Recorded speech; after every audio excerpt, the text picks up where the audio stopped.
ఈ రాష్ట్ర ప్రభుత్వం చంద్రబాబు నాయుడు గారి ఆధ్వర్యంలో వచ్చినటువంటి ప్రభుత్వం, అలాగే కూటమి ప్రభుత్వం గత సంవత్సరన్నర కాలంగా ఈ రాష్ట్రంలో అవలంబిస్తున్నటువంటి విధానాలు, లోపభూయిష్టమైనటువంటి విధానాలు, ప్రైవేటు వ్యక్తులకి కాంట్రాక్టులకి మేలు జరిగేటటువంటి విధానాలు, మెడికల్ కాలేజీలు ఈ రాష్ట్రంలో 10 మెడికల్ కాలేజీలని ఈరోజు ప్రైవేటైజేషన్ చేయడానికి రంగం సిద్ధం చేసుకుని ఈరోజు జీవో ఇష్యూ చేయడం జరిగింది.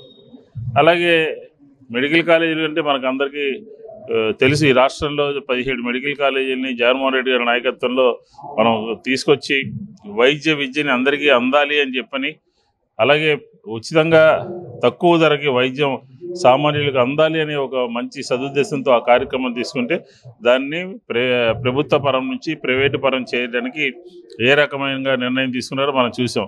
ఇప్పుడు టూరిజం వంతు వచ్చింది, ప్రైవేటైజేషన్. ఒక మేలైనటువంటి సేవలు అందించడానికి క్యాబినెట్ డెసిషన్ తీసుకుందంట. ఇంతకన్నా అబద్ధము, ఇంతకన్నా మోసం ఉంటుందా? ఈ రాష్ట్రము ప్రైవేట్ టూరిజానికి కేంద్ర బిందువు. ఎందుకనంటే టెంపుల్స్ కానీ, నదులు కానీ, పర్యాటక ప్రాంతాలు కానీ, అలాగే అటవీ ప్రాంతం కానీ, ఆహ్లాదకరమైనటువంటి వాతావరణంలో ఈ రాష్ట్రం చుట్టుపక్కల ఉన్నటువంటి ప్రాంతాలంతటికీ కూడా టూరిజానికి కేంద్ర బిందువు ఆంధ్రప్రదేశ్.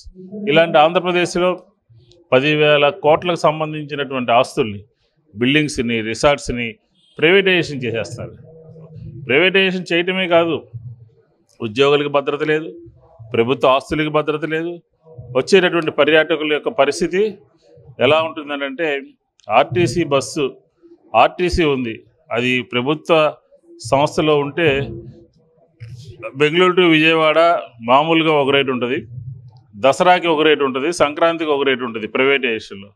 అదే ఆర్టీసీ అధికమైనటువంటి ఒత్తిడి ఉన్నప్పటికీ కూడా ఎప్పుడూ కూడా ఒకటే రేట్లో వెళ్తుంది. అంటే అది ప్రభుత్వ సంస్థలో ఉంటే ఒకటే రేట్లో వెళ్ళేటటువంటి పరిస్థితి ఉంటుంది. అలాగే పర్యాటకులకు కూడా ఆందోళన కలిగించేటటువంటి అంశం, పర్యాటకులకి ఇష్టానుసారంగా వసూలు చేసేటటువంటి అంశం.